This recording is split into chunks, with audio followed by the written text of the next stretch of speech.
This video is about selling your business for maximum value. You've worked really hard for a lot of years, made a lot of investments of blood, sweat, and tears to build your company.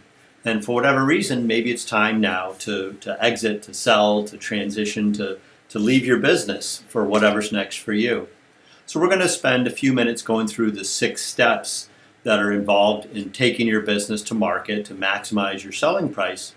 But we're actually going to start with step 0, which talks a little bit about how this is not your dad's business sale. And we're going to talk a little bit about the differences in business brokerage and the merger and acquisition world over the last bunch of years. So one of the things that happens in a lot of cases now is we're going to do a controlled auction instead of setting an asking price. So old school, you would maybe put a for sale sign up on your building, business for sale, and you'd say it's $500,000 or $5 million or $50 million, whatever your price was, and then people would begin from there. What we do more and more now is we share all the information about your business, but we let the best buyers determine what they want to pay for your business. So generally, this process works best for deals with a value of, let's say, a $2 million minimum, or EBITDA, earnings of $400,000 or $500,000. If it's a much smaller enterprise value than that or earnings than that, that process may not be the best way to go to market. But that's a big change for a lot of businesses. Second thing, we do a lot of anonymous marketing. We're going to share a lot of information. We're going to create a one-page anonymous teaser. We're going to share that with a lot of companies, but we're not sharing your information, and that just it eliminates people calling you and trying to figure out what you're doing and ask you about your business. So we're going to manage this for you. We send out this one-page teaser, and they don't get other information until they sign a non-disclosure agreement. So again, we're going to be directing all the traffic, all the inquiries will come through us to manage that for you. Again, it saves a lot of wear and tear on you and your people. The third thing, we do a lot of web and information and Zoom calls. It's a much more efficient way to manage these conversations and transactions. And again, we want to minimize wear and tear on you and your team. We also are going to build a virtual data room for you. So old school, you might have had a whole banker's box of information that you'd have to send out to everybody that was interested in evaluating your business, maybe making an offer. Well, what we do now is when we get to the right point in the conversations, we give people access to a secure, private, virtual data room. So inside of that, we'll have all your information on financial history, organization, personnel, sales and marketing, all the critical aspects that the buyers are going to want to see. We'll decide together who we give access to that information. They only get it once they've signed a non-disclosure agreement. Again, we put all the information in one place and we let the buyers go there. Again, saves a lot of time and effort. Another big difference is there's a lot more financial buyers these days versus strategic buyers or competitors. So let's use an example of an HVAC company that's ready to sell.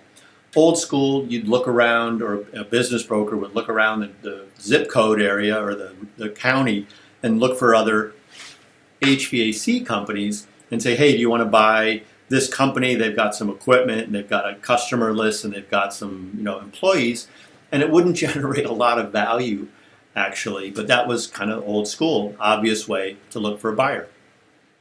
Next level over the years has become more and more strategic buyers. So maybe there's a commercial building system business that's looking to add more services, so they'd like to buy an HVAC company so they could plug in that service offering to their existing customer base. So that's more of a strategic buyer.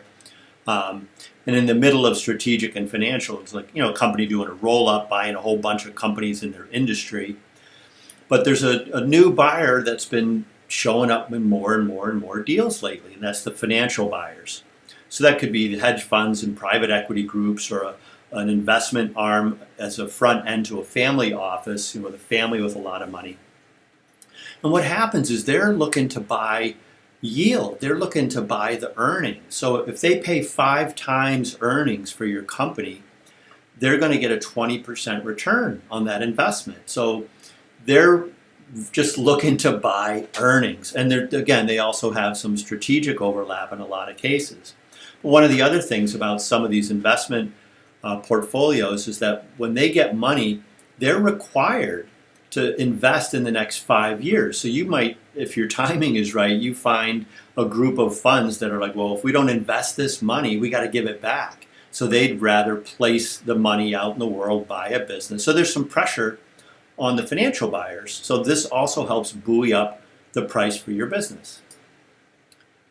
Another thing is we're going to fully take advantage of videos to tell your story. Obviously, more and more people are consuming more and more video content, so people are comfortable with that. So we'll create good documents for the readers. We'll create videos for the watchers. And one of the other things is we're going to work with some local bankers and get your business pre-qualified for SBA lending.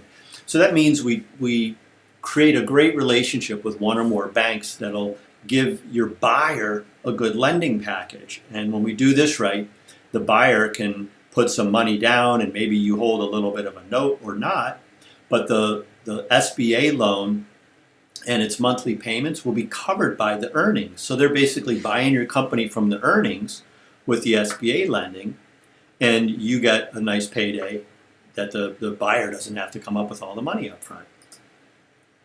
So that's kind of some of the new things. Now the 6 steps we can actually go through really, really quickly. We're not going to take nearly as much time as we did on step 0, but that was an important thing to give you an update on what's new and different, what's happening.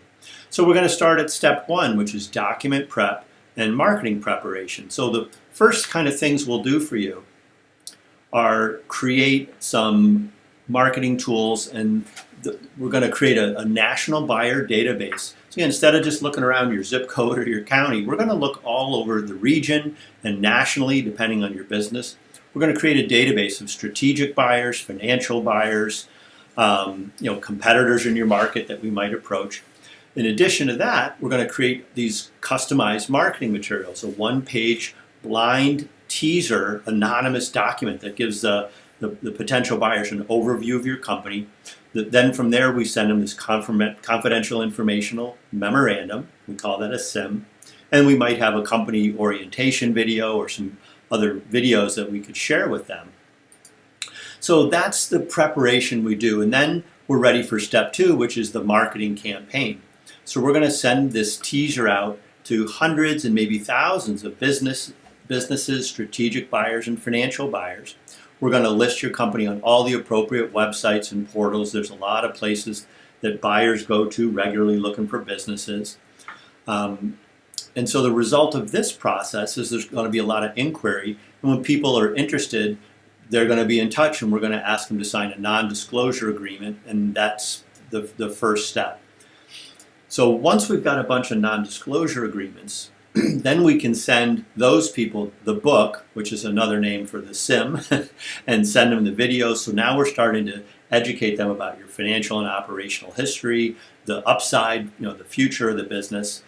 And the result of this process is we're going to get bids. You're going to actually get tentative offers from companies that say, wow, we're really interested, and here's a bid we'd like to make. So that's really exciting as a seller.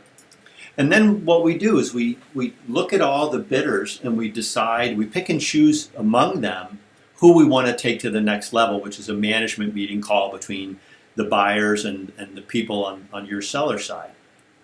And me, of course.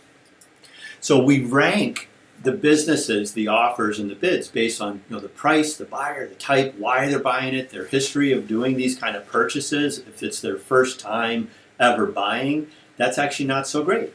We might like more savvy buyers. So they have the financing already. If it's a hedge fund or equity group, they do. If they need SBA funding, they may not have it yet. So we rank all these different things in terms of the time they can close, the deal structure. There might be a lower offer that's a better offer for a lot of reasons. So we'll help you go through this process. We'll set up those management meetings. And that takes us to step 4, where we're doing what we call the primary due diligence. We start with that management meeting call, and they're going to come to the call. They're going to send us questions ahead of time that they're going to want us to have prepared answers for, again, just to make things move quickly. We'll probably be giving people more access to the data room at that point. There's a lot more data in there than in the book. So we can get into more detail if you want to pursue this, learn more about this, but for the purpose of this video, there's just a lot of stuff in the data room. Sometimes, this is rarer at this point, there might be a field visit.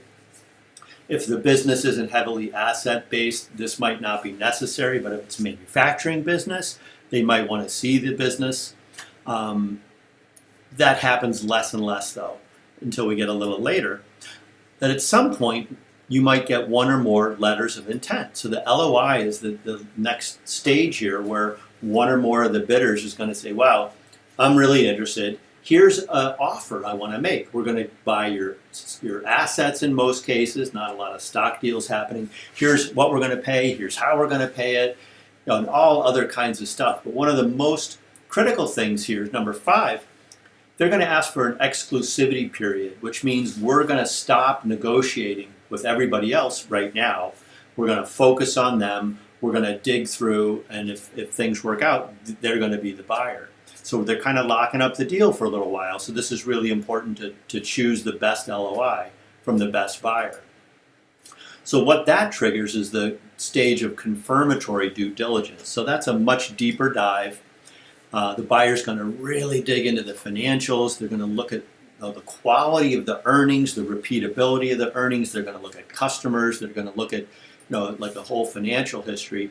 They're going to dig through a lot of legal issues in terms of your contracts, agreements, employee issues, just all the things that legal contracts touch in your business. They're going to want to make sure those are in place and are hardy and will stand up for the future for them. And they're going to need to understand a lot more about the operations of your company, your HR, insurance, there's environmental issues, how you go to market, what is your sales process, how do you create a new customer. So again, they're going to need to know just about everything about your company.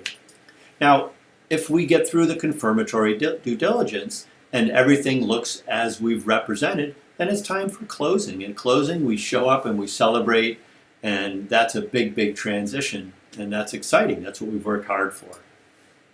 So those are the steps, and that's the process.